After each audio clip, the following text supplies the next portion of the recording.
Welcome back to another F124 video. Now, unless you've been living under a rock for the last couple of days, you're probably familiar with the controversy surrounding F124's handling system. Now, I was ready to cancel my pre-order upon hearing what I heard, and it is easy to jump on the hate bandwagon after your favorite content creator puts out a video about how dog shit the handling system is. But after having played for the last couple of days, I'm going to go out on a limb here and say it's pretty good, actually. Before you take out your pitchforks, yes, the game has its flaws.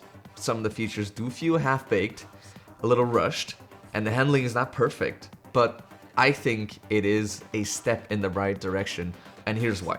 Now, I've heard from people who have played the beta, that's been a slight change from the third one up to the release of the game, and it's gotten better compared to the last beta we had. Not all problems have been fixed. Traction is still insanely powerful, but it's not as bad as it was in the first few betas. Compared to last year, the car is a lot more twitchy and the backend is more lively than ever, but I think that's a good thing, because codemasters have been trying to move away from the arcadey feeling of last year's game into a more realistic approach to the handling.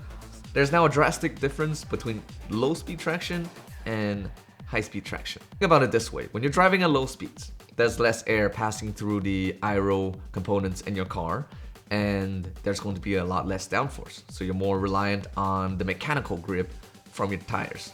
Now, as you pick up speed, there's going to be more air passing through the aero bits on your car, and you're going to generate a lot more downforce, a lot more grip. So that's why this year you're going to see a lot of people struggle under traction, not because it's harder, but that's just how it is in real life. And it's a good thing. They might have overcooked it a little bit. It does feel absurd sometimes. You feel like you can throw the car into the corner in 8th gear and then have it stick. Other times in 3rd gear, I would absolutely lose my shit if I put just a little bit too much steering angle. Sometimes it feels just right, but it definitely has that uncanny feeling right now. Now, going on the throttle in low speed feels like a challenge now. It's not nearly as frustrating as it did in F122, but it's definitely more challenging and you have to be more careful with your inputs. But I'm not against this change. Maybe we just got too comfortable with the traction model in F123, but if you watched an F1 race from the current era in person, you'll probably see the cars coming out of low speed, they're struggling a little bit. The cars from the ground force era, where a lot of downforce comes from the ground force generated from the underbody, low speed is where ground force cars are going to struggle a lot. For example, I don't have a clip to show this, but you'll see that when they come out of the corner, it's like they are struggling. The driver's adjusting as they get back on the throttle. They're like twitching around as they move out of the corner. So I think it's not that bad. I like it. But then again, I'm not an F1 driver, so how the fuck am I supposed to know? Another change that I like a lot is the realistic tire simulation. Micro lockups are back, and it is better than ever. You can feel it in your force feedback through your steering wheel before you even see or hear it. And I kind of like that, depending on how you drive. If you've ever driven Assetto Corsa when iRacing, yeah, those micro lockups happen. And yeah, I kind of like that. Customizability is going to be through the roof this year, whether it's through on-diff customization, off differential. Engine braking has been added this year, so that's new.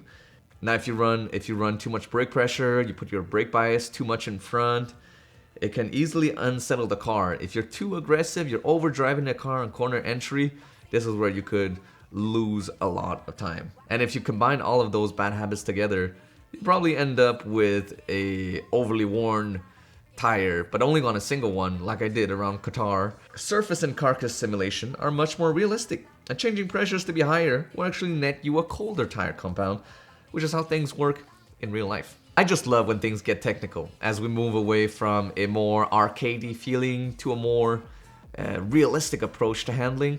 I can already tell you, I'm going to have a field day once league racing starts again to find my optimal setups, optimal tire pressures for each and every tire around every track. If you don't want to miss out on how I'm gonna do that, make sure to subscribe so you don't miss out on the next video that comes out. In the meantime, give it a try. You might be pleasantly surprised like I did, and make an opinion for yourself. If anything, just refund the game on Steam or cancel your EA Play subscription after it's over. And with the upcoming handling patch that's coming, things are only gonna get better from here. And now this is Kai, signing off. Enjoy the rest of your day, and I'll see you very soon. Bye-bye.